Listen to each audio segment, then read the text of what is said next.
everyone. This is John Tucker from Channel X TV News. Hello. You must be exhausted after the entrance. I've come to ask you a series of questions about AIDS, which is a terrible subject to bring up after the dancing and the celebration. We saw your forecast a year and a half ago in March of 1984, at a time when you said that 2/3 of the world's population would eventually die of the disease. I'm curious where that number came from and why you believe this is true.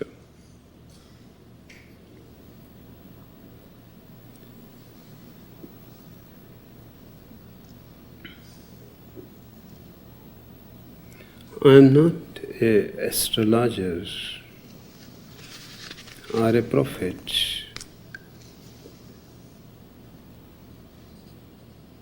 It is just simple arithmetic. The way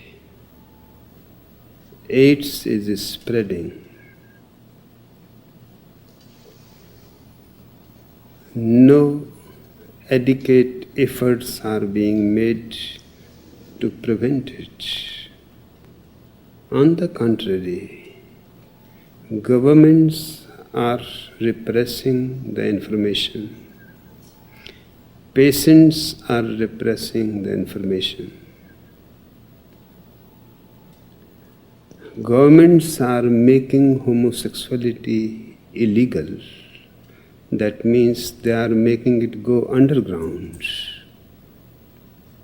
Just in Texas, 1 million homosexuals suddenly have become criminals. Law has never changed anybody. So it is just sheer stupidity that just by making a law against homosexuality, you have taken a great preventive act. In fact, you have made it more dangerous.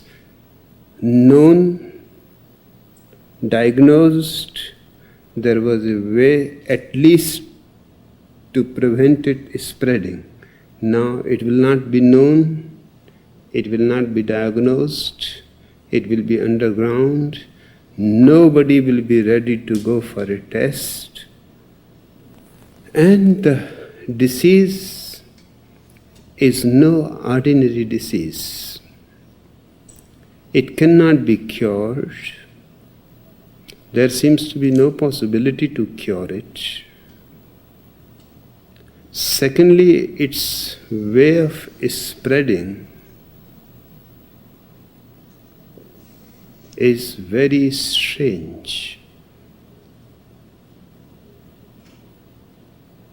Sexual intercourse, of course, is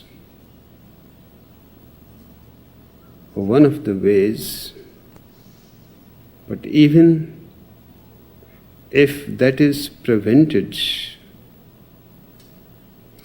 kissing can be enough to spread it. Tears of somebody are enough to spread it. Perhaps any liquid coming out of the body carries the virus. This is for the first time some disease which is being spread in so many ways.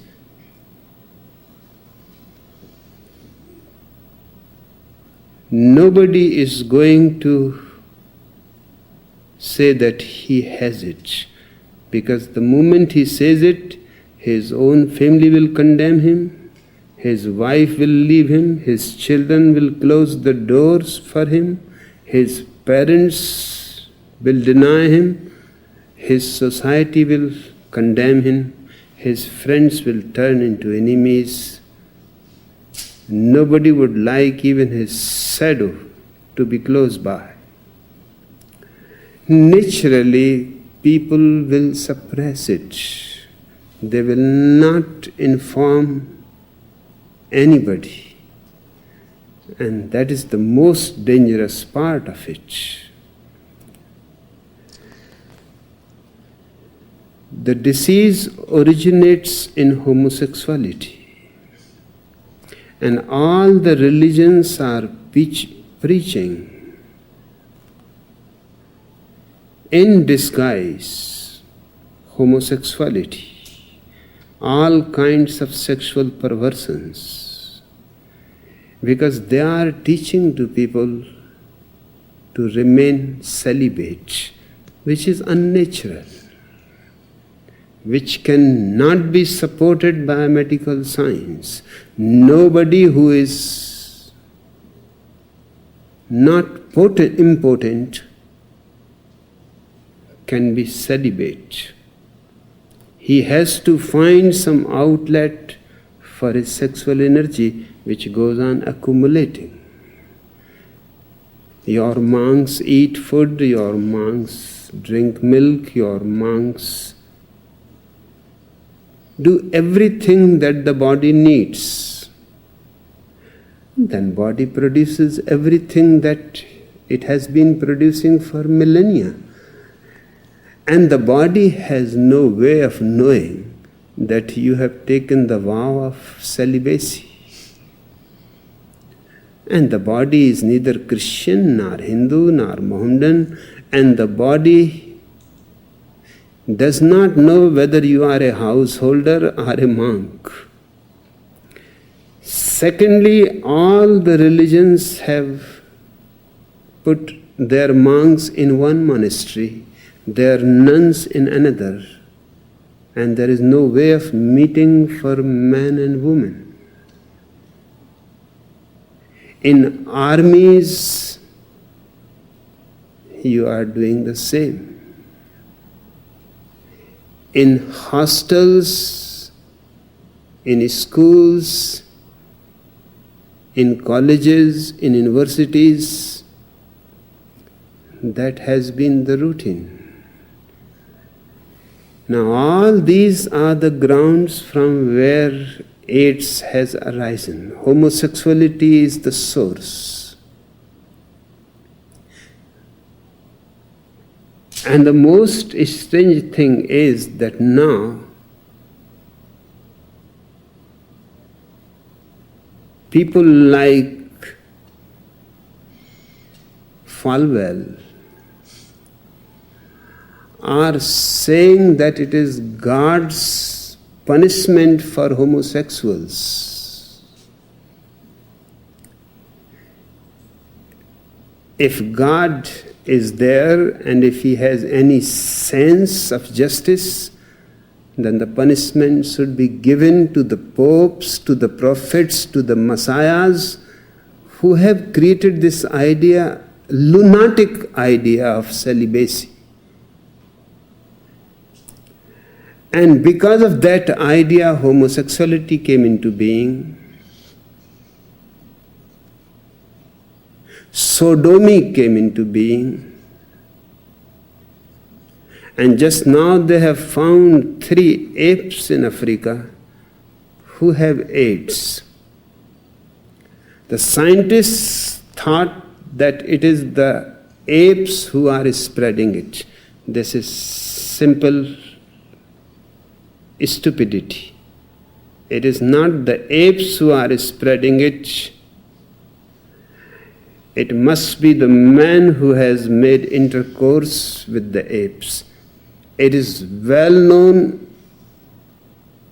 in remote corners of the world, in jungles, in mountains, when people cannot get anybody else, they make love to the animals.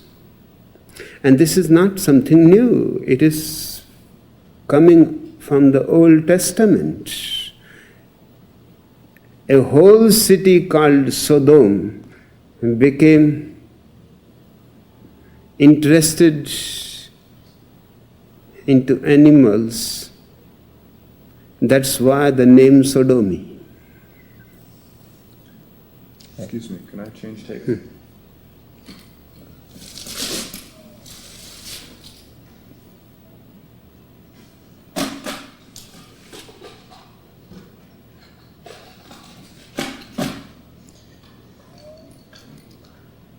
If I may, Bhagwan, I'd like to turn my question around perhaps. You said that 2/3 of the world's population will die of AIDS.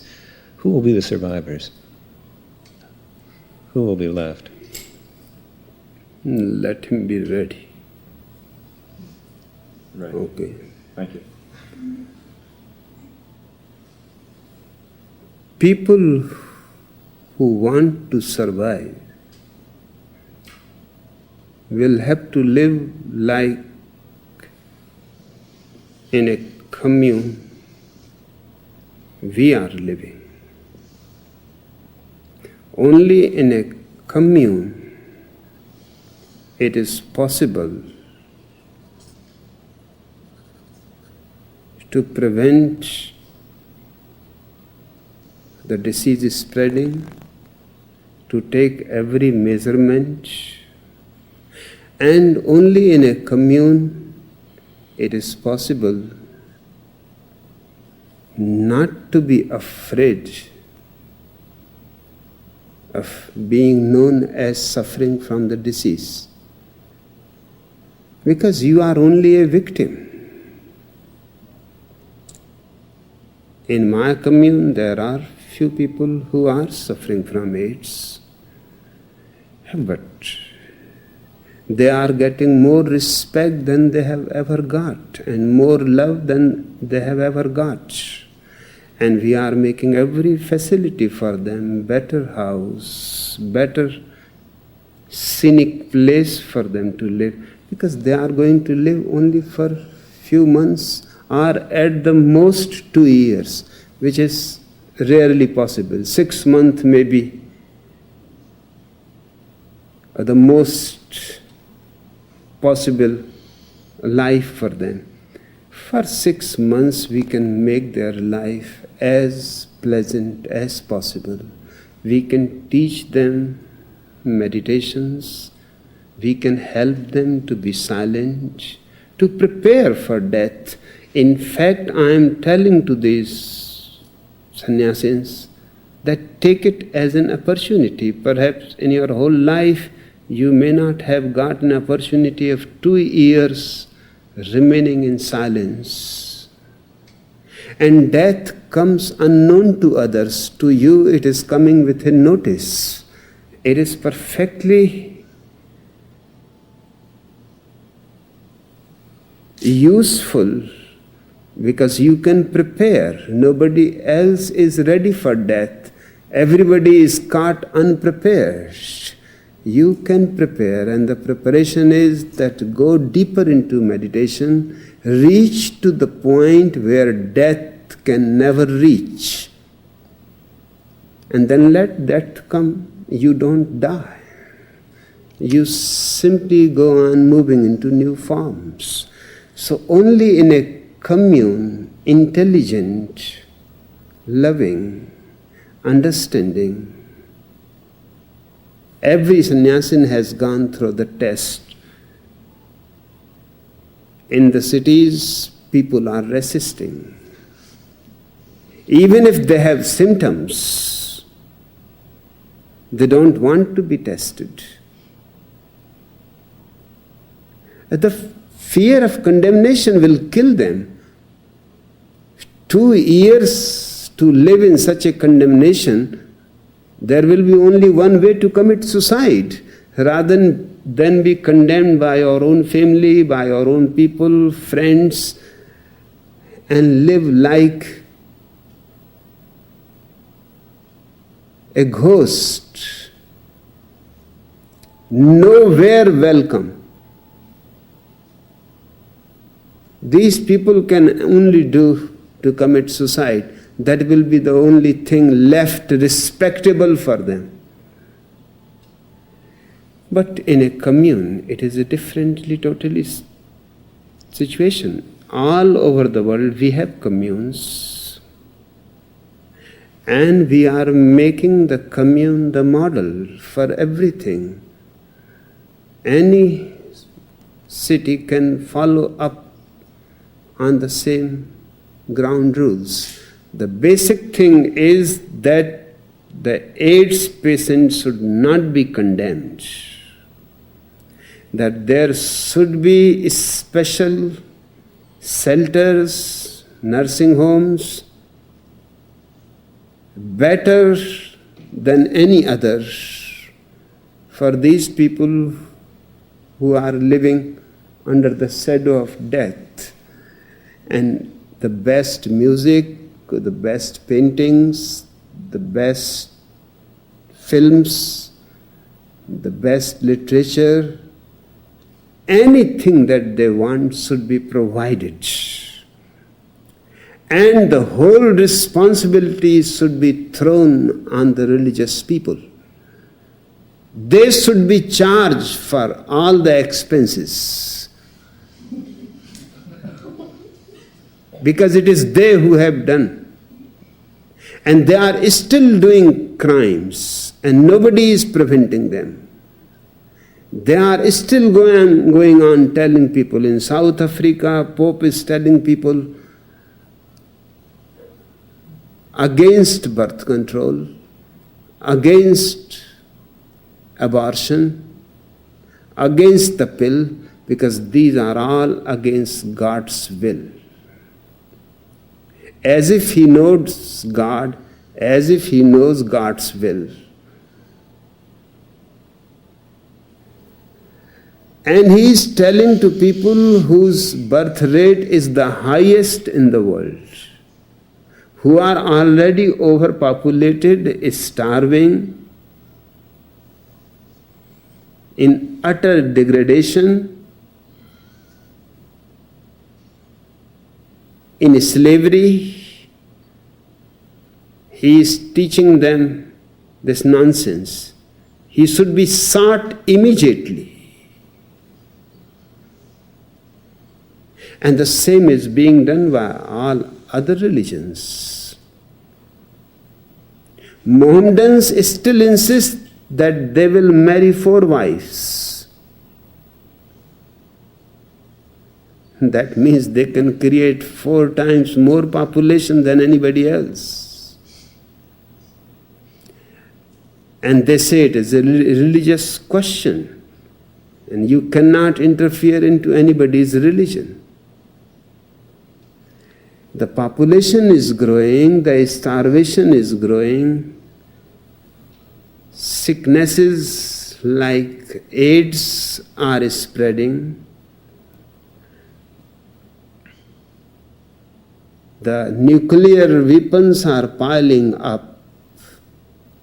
It is enough for any man of intelligence to understand that we are very close on a global death. Some way or other, this beautiful earth is going to be destroyed, unless something very drastic is done. Do you see any possibility that that drastic change will come? I don't see any possibility, but I will make every effort. It is hoping against hope. But I will still hope.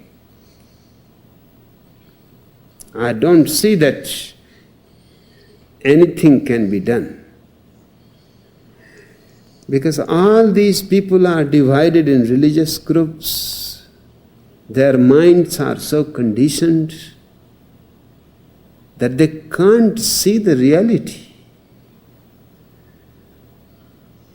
In India, I was teaching for 30 years about birth control, and the only reward that I got was stones being thrown at me, shoes thrown at me, knives thrown. Attempts to kill me were made. The last attempt before I left India was made before 10,000 sannyasins in a morning discourse. 10,000 eyewitnesses. It is a rare case to find. And then 20 topmost police officers were there because they got the news from some anonymous source that something is going to happen, you reach immediately. So 20 police officers were there. They caught the man who threw the knife at me. They presented the case. We were out of it. We said it is a police case. Police has caught the man red-handed. They have the knife. They have the person. Still the court released him. 10,000 witnesses don't mean anything. 20 police officers unanimously saying, the proof is there, the man belongs to the same Hindu fanatic group that killed Mahatma Gandhi. Still he was released honorably. No charge. But the magistrate must have started feeling guilty. It was such injustice that from a common friend he asked my apology. I said, there is no need to ask for an apology. This way he will not get rid of his guilt. He has done something far more dangerous than murder. The friend said, but his situation is that he belongs to the same religious group. He believes in the same religion. The religious leaders are pressing him. The politicians are pressing him that man should not be punished. And his promotion is due. If he punishes that man, of course, they will release him from the next court. But his promotion will be gone. I said to his friend, you tell him, don't feel guilty, you just enjoy your promotion. As far as I am concerned, now there is no more any promotion for me. I have reached to the very end of my consciousness. Now there is nothing more. So if anybody kills, it should not be considered a murder, because he is not preventing me from anything. This is the second time the last time I heard you talk was at the news conference, and at that time there was talk of a gun in the audience, and the question of your being killed came up at that time too. Is this something that you can think about a lot? Is this something that is on the minds of your people? Or I don't think it at all. But every day we go on receiving phone calls, letters, everyday threats. It is not on our part. We don't care about those letters. We simply give to the police. We don't bother about those telephones. We are not at all worried. We are doing our things so totally. Nobody has any time for any nonsense. I simply mentioned it because the world is divided in fanatic religious groups. The world is divided also in political groups. They all have their vested interest, and their vested interest is in this kind of society, where AIDS is absolutely bound to happen. So I don't see again so many vested interests and so many powerful people, religious, political, anything can succeed. But I am doing my best. I am creating communes every place, in every country. They are trying that these communes should not be created. They are doing the same here. We have not done any harm to anybody. In 4 years' time, we have changed a desert into a beautiful oasis. There was only one house when we had come. Now there are houses for 5,000 people with all latest facilities, fully air-conditioned city. No illegality has happened. In 4 years, nobody has been fighting, nobody has been killed, nobody has committed suicide, nobody has raped anybody. There is not a single prostitute. And your government is declaring this city illegal. If this city is illegal, then no city can be legal. The city that you've built, is it complete now, or what is the next step or stage of its development? What happens next here? We don't plan ahead. We go spontaneously. Right now it is under litigation, so nothing can happen. Once the litigation is over, and it has to be over, we are going to win, because we still believe in the Constitution of America. We don't believe in Americans, but we believe in the Constitution. What does that mean? That means the Constitution is certainly going to protect us. We have done nothing against Constitution. And your politicians have done everything against Constitution. So we have every certainty to win from the Supreme Court, and we will fight to the very end. Our defeat will be the defeat of American Constitution, American democracy, American idea of freedom, individuality. So if that is going to be the case, then it is okay. Could you explain to me clearly your goal in winning this litigation is far more than air-conditioned houses and what you've achieved here now. There is more in sight. Your goal is beyond this. And that's what There is no goal. Forgive me. Before you answer, let me change again. Change.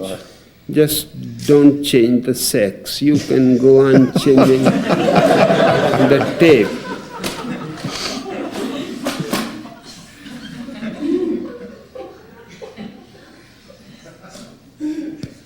Okay.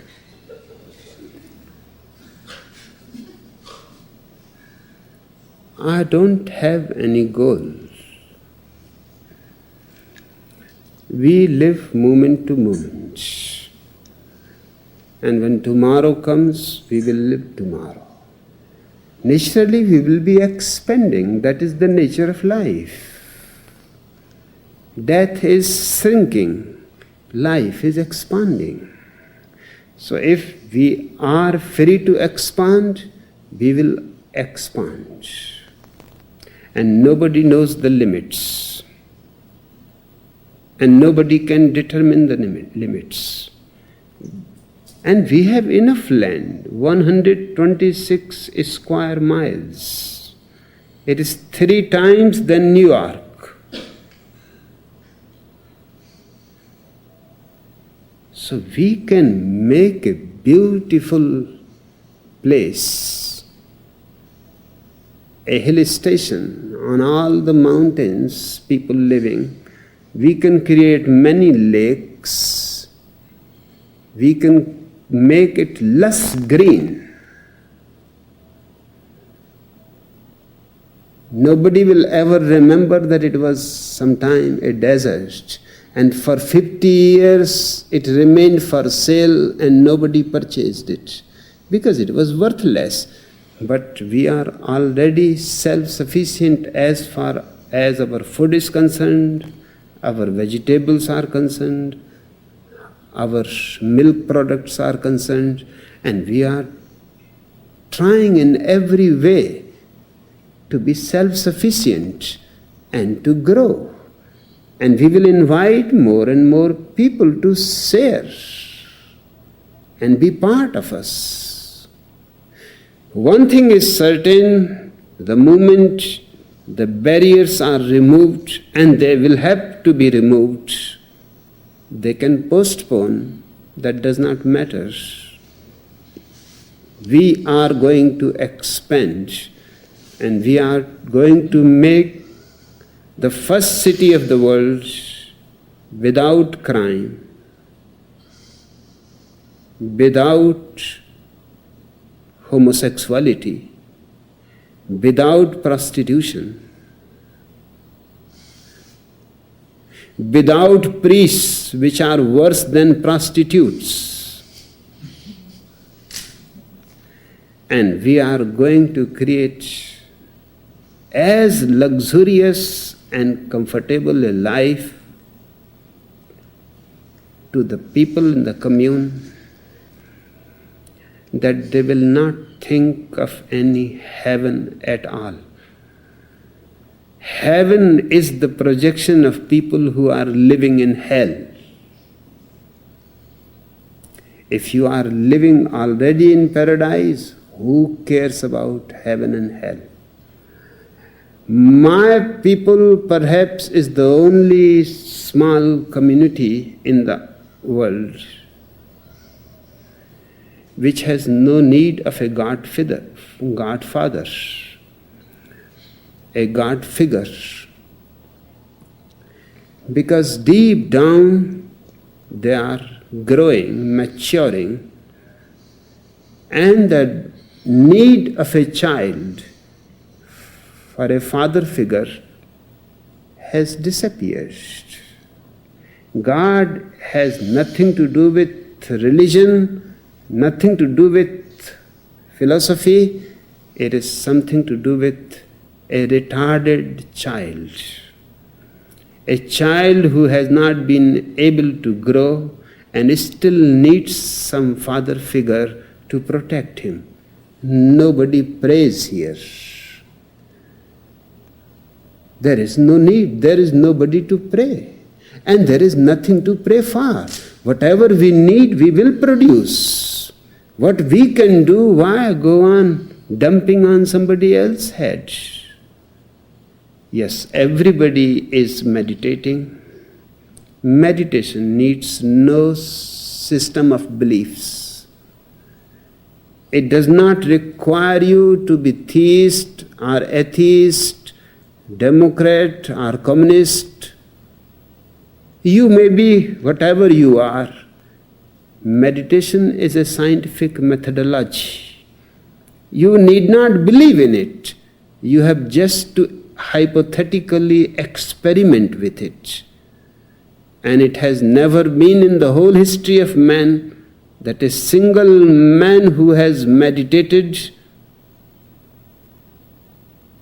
has said anything against the innermost supreme consciousness. Not a single man. Those who have spoken against have never meditated. Marx, Engels, Lenin or Mao. None of them has ever meditated for a single moment. They know nothing of their own interiority. Their denial is just stupid. Their denial is as idiotic as the acceptance of God of all other religions.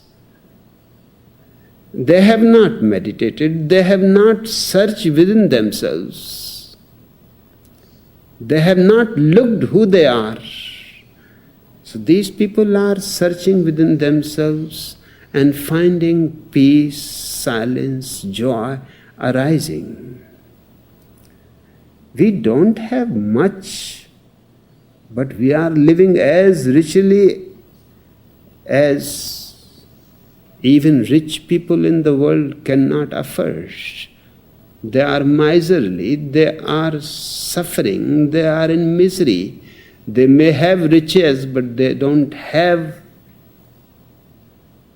the consciousness to use those riches. Whatever we have, we share, we enjoy, and we are perfectly contented. Not a single complaint. And we have now dozens of communes exactly the same around the world, growing on the same lines. Those are going to be the models for people to see, to understand, and if they feel that this is right, then my communes become the schools for the future cities. Then send your people to be here, to live for 3 or 6 months. That will be a training period for them so that they can go back and create a commune of your city. Or if it is a big city, then 4 communes, 5 communes, but divided communes, no more families. We have one kitchen for 5,000 people. This is so cheap, so simple, and so many women are freed for other work. For the first time, they can paint, they can sculpt, they can compose music, they can write poetry. They need not only waste their life in rearing children and taking care of the kitchen, and their whole life is finished. From cradle to birth, from cradle to grave, the same routine. In 4 years' time, not a single child has been born in the commune, and nobody is prohibited. Just a simple understanding of the situation that the world is overpopulated, and this is a crime to give birth to a child, crime against the world, crime against the child, because the child will be a beggar, the child will create another Ethiopia, the child will be hungry, starving, and you are not being human to your own child. No child has been born in 4 years. There is no need.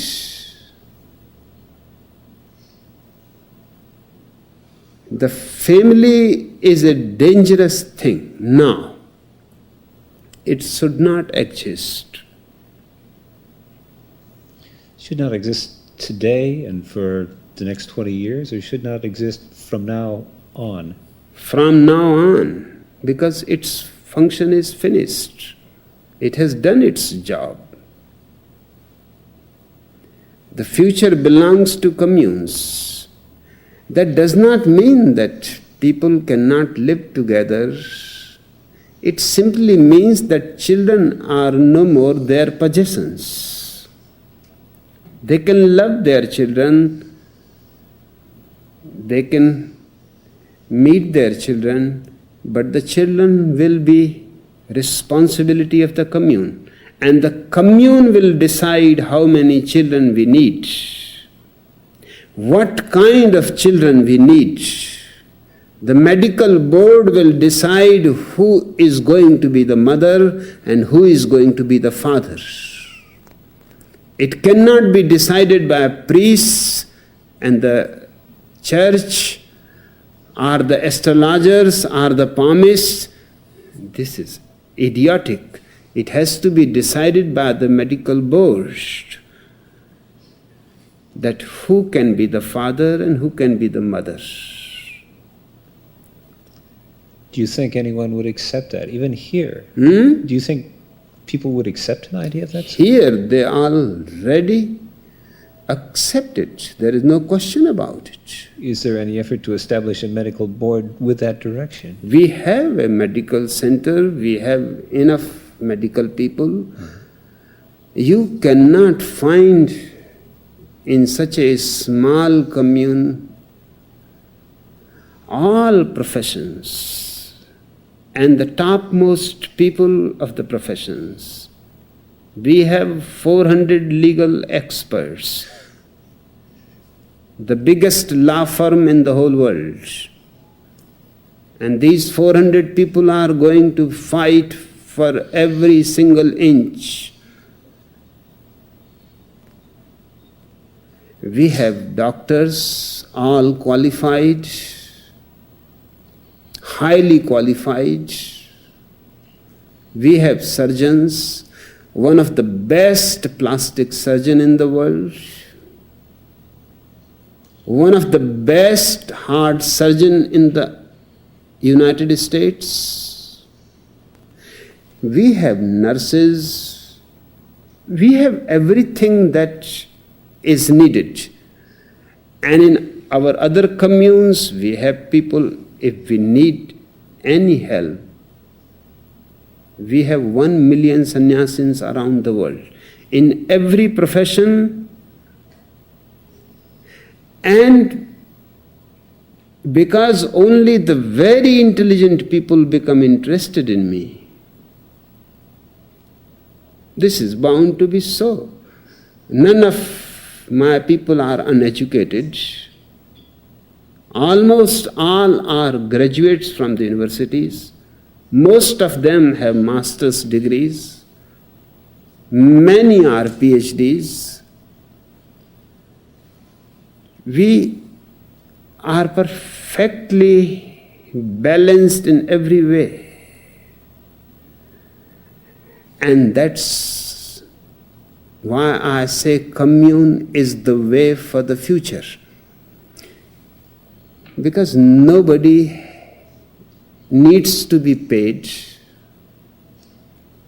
All his needs are taken care of.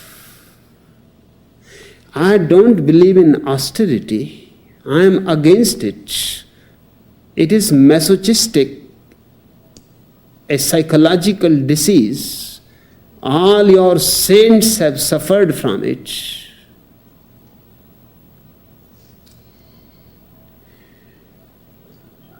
Everything that my people need is made available. They themselves make it available. They have pooled all their energies into one pool, and things have become so simple. For example, 5,000 cars are not needed. Only 1,000 cars will do. Anybody can take the car. There is no problem, there is no question. So everybody has the facility of a car. We have 100 buses. If you want to go in an air-conditioned bus and don't want to go in a car and drive and unnecessarily take risk, you go in an air-conditioned bus. We have 5 aeroplanes which are perfectly sufficient for our people. Anybody in any urgency can use the aeroplane. We have our own pilots. We have our own engineers. We have our own garages. We have our own mechanics. Everybody that we need is here. And we have all pooled the energies. So one kitchen is sufficient for 5,000 people and gives better food than you can ever get from a nagging wife. Look, Juan, if I put all this together, I'm trying to ascribe a goal to you, and you can stop me after I say this. But you're striving for self-sufficiency. You try to demonstrate it here at the commune. You talk of pestilence, you talk of war. It sounds like what you're establishing here is an attempt for an oasis that will survive all the dire things that you predict within the next decade, the next 20 years. The goal then, it might be guessed, would be for Bhagwan and the sannyasins to lead humanity out of all of this through the communes. And that would be the goal of Rajneeshpuram and the others. No, it is not the goal. The goal is to become for the whole humanity a new type of a school for training, a model for the future. But it depends on them if they don't want to come. We are not going to send missionaries to convince them. If they want to die, they are perfectly free, that is their choice. If they want to have AIDS spread all over the world, it is their freedom. But we will not allow them to destroy our communes. We are ready to help, but they will have to come to us. We are not going to them. The thirsty has to come to the well. The well is not going anywhere. We have not left the world. I was arguing for 30 years, traveling and arguing and talking. And then I realized that this will not do. I have to give proofs of what I am saying. Not just arguments, but existential proofs. That's why in 1970 I started the movement of sannyas and started creating small centers, making them bigger and bigger, and now they have flowered, they have blossomed into communes. Now we are ready to accept anybody who wants to learn anything. They can see our children, they can see how they are being taught, how they are being treated, with what respect and love. They can see our teachers, that they are not just teachers, they are mothers and fathers too. They can come and see that every child is moving in the whole commune freely. All women are the aunts and all sannyasins are the uncles. It is a beautiful and rich experience for the child. There was one small child, Siddhartha. Excuse me.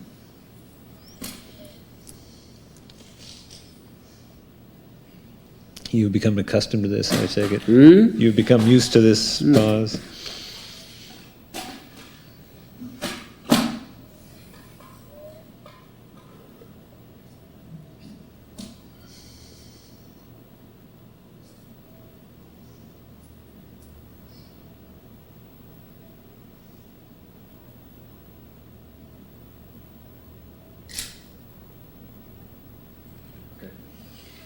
I was telling you about a little child, Siddhartha. I used to ask her mother where he is. She will say it is very difficult to find him. Sometimes he is with this uncle, sometimes he is with that aunt. Many days he disappears, he sleeps in other houses, but there is no problem. He is so happy. Once in a while, he comes, and each time we can see that he is growing fast. knowing things that we had never known at his age, becoming more mature and understanding. Being with so many people is a tremendous training. And getting so much love from so many people is a great fulfillment. Why keep the child poor just by giving the mother and the father? And in fact, because the child has to be disciplined by the father, he will never forgive the father. He will always hate deep down. And because if the child is a boy, he was in love with his mother, and the father was the enemy. If the child is a girl, she was in love with the father, and the mother was the enemy. No woman is without that hate in her unconscious for her own mother. Psychologists say that 90% diseases are because of the family. If we can free the child from this addictiveness with two persons and make him free and available to many impressions, he will not be angry with his father, and she will not be hateful towards the mother. Rather, on the contrary, they will be grateful that their parents helped them to grow in such a big human energy field.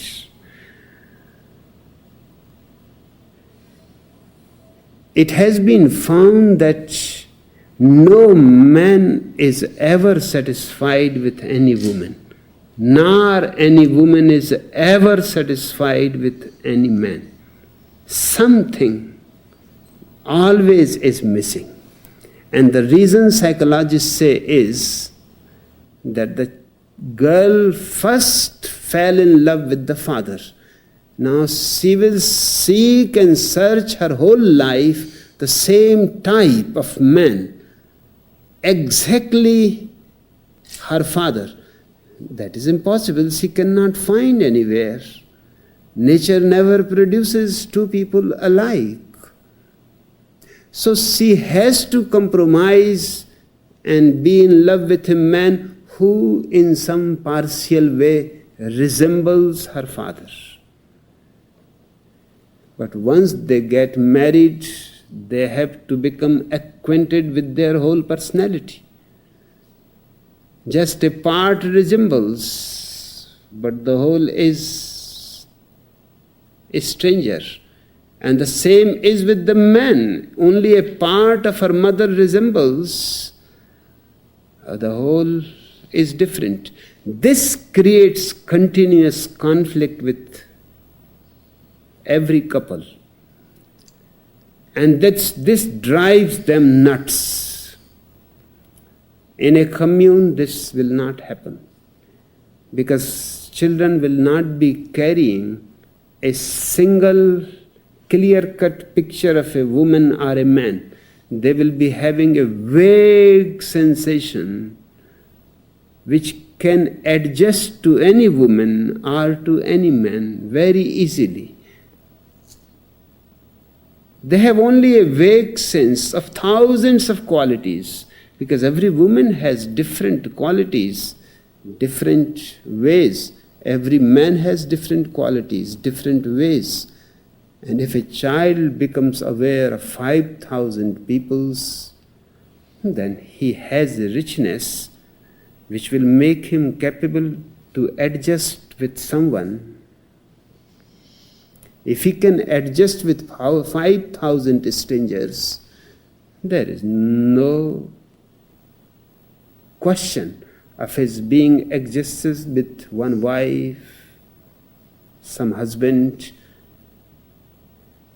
and we can create a better, loving world. What you're saying is all reasonable, but it sounds like it's from the head and not the heart, that people want families, people want children, they want the comfort, they want the love that these provide, they want the tradition of these things. And again, that's from the heart. What you're saying is from the head. What I am saying is of the heart, but the heart cannot say it. It has to use the head to say it. Just you try saying from the heart. Anything, just a single word. So whatever I am saying is from the heart, but heart has no tongue. It has to go via head. So you